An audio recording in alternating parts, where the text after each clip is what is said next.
galera do GV, tudo bem com vocês? Aqui quem fala é o professor Gustavo em mais uma aula de História. Bom, o assunto da aula de hoje é o governo Dutra. O governo Dutra é o primeiro governo estabelecido dentro do período de experiência democrática entre o período da era varguista e a ditadura militar. No caso, a experiência democrática ela vai durar de 1945 até 1964, onde nós vamos ter diversos governos, muitos deles com características populistas e, ao mesmo tempo, uma discussão muito intensa a respeito, sobre a questão da reforma, a questão da economia, educação, urbanismo. Todas essas temáticas elas vão ser muito aprofundadas em termos de discussão dentro desse período. E é legal a gente salientar que o período da experiência democrática, que vem logo após ali o fim do Estado Novo, onde nós temos o Vargas renunciando e já de certa forma indicando o Dutra, vai ser um período onde nós teremos efetivamente democracia na nossa república. Porque se a gente parar para fazer uma retrospectiva do que a gente já estudou a respeito da história do Brasil, nós vamos observar que quando a república ela é estabelecida no Brasil, logo de cara nós temos a República da Espada. E dentro ali da República da Espada é formulada uma Constituição onde boa parte da população não vai ter direito ao voto, certo? E mais à frente, durante ali, a República Oligárquica, nós vamos ter ali o poder nas mãos de poucos, certo? E o revezamento ali de indivíduos que eram indicados pelas elites do café, certo? E mais adiante, com o fim da República Velha, nós temos ali a ascensão do Getúlio Vargas, que vai se manter no poder durante 15 anos sem ter sido eleito através do voto direto. 1930 até 1934 é o governo provisório, onde ele retira o Washington Luiz e fica ali governando 4 anos sem ter uma Constituição. Com a formulação da Constituição, nós temos o governo constitucional do Vargas de 1934 até 1937. E em 1937 nós temos o período do Estado Novo. Então, durante esses 15 anos, o Vargas ele governa, sem ter sido eleito pelo povo diretamente. Obviamente, ele vai articular uma manipulação muito intensa sobre a população e, em alguns casos, nós temos também a questão ali, dele ter sido muito bem colocado ali nas questões das leis trabalhistas, a questão do voto feminino. E essas leis trabalhistas, esse voto feminino que vai ser estabelecido durante a Era Vargas, eles vão ser inclusos na Constituição de 1946. Essa Constituição de 1946, ela vai possibilitar o surgimento de diversos partidos.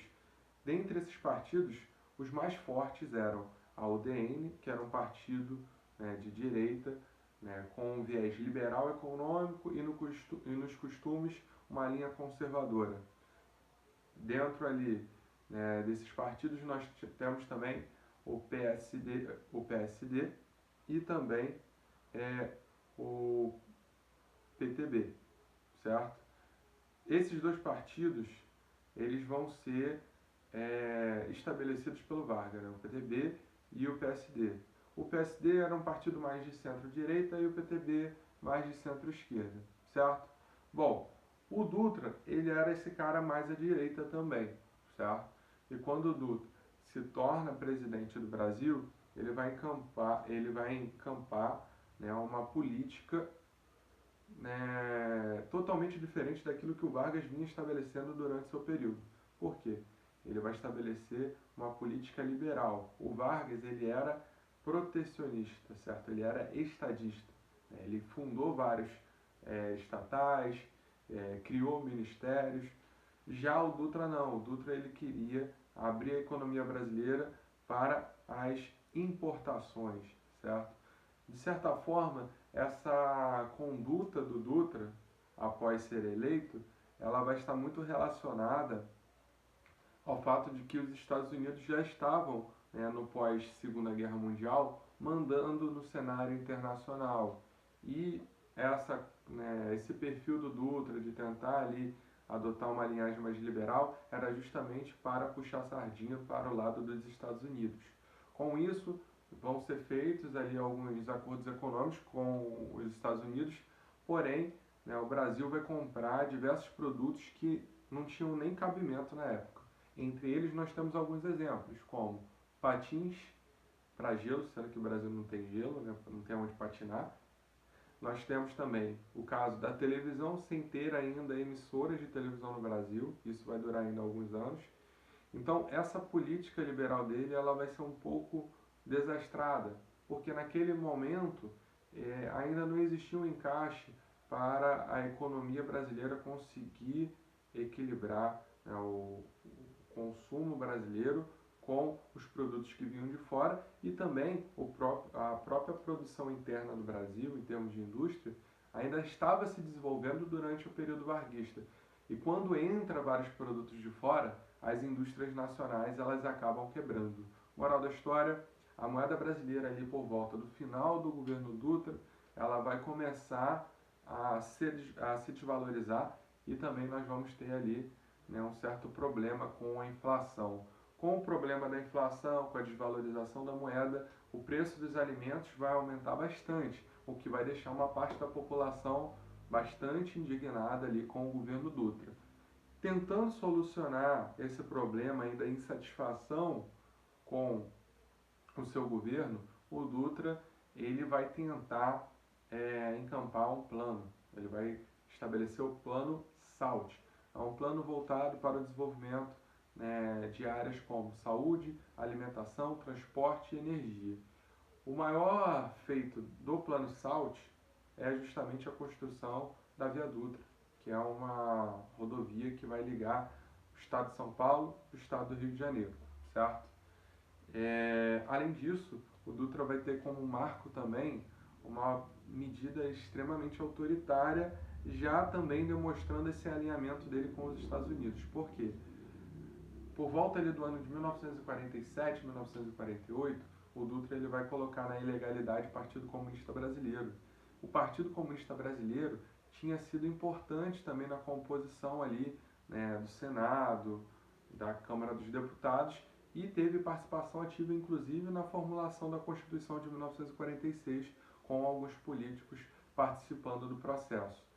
E esses políticos eles vão ser todos colocados na ilegalidade por volta ali do ano de 1947 para 1948, quando, né, o contexto do mundo já vinha indicando uma guerra entre dois blocos. O bloco capitalista, chefiado pelos Estados Unidos, e o bloco socialista, chefiado pela União Soviética. Então essa cisão, né, vai levar justamente ao Dutra se antecipar. E antes mesmo dos Estados Unidos cortarem laços diplomáticos com a União Soviética, o Dutra ele vai cortar esses laços antes. E ainda por cima vai colocar o Partido Comunista Brasileiro na ilegalidade, retirando ali todos os títulos dos políticos que já estavam ali desenvolvendo um trabalho, né, durante, né, aquele momento, certo?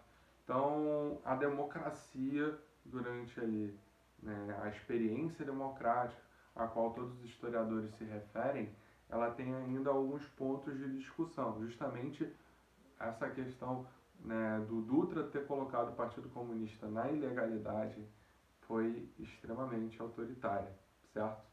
Bom, ainda por cima, eu gostaria de convidar vocês a darem uma pesquisada a respeito do teatro negro brasileiro.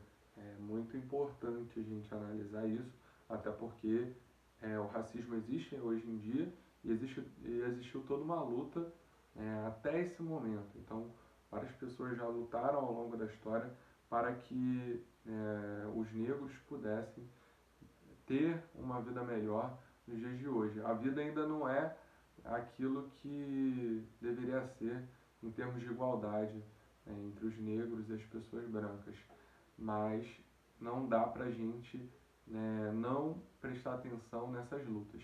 E no caso do teatro negro, ele vai ser muito importante para a questão política, para a questão da imagem do negro no Brasil, certo?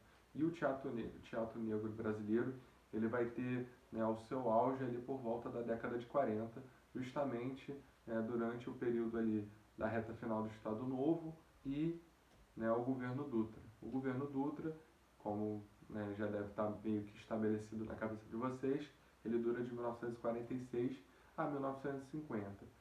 Sobre, então, né, o teatro negro, gostaria que vocês fizessem aí algumas pesquisas a respeito desse movimento e qualquer coisa nós estaremos abertos para o debate em breve, certo? Um forte abraço, galera, e até a próxima.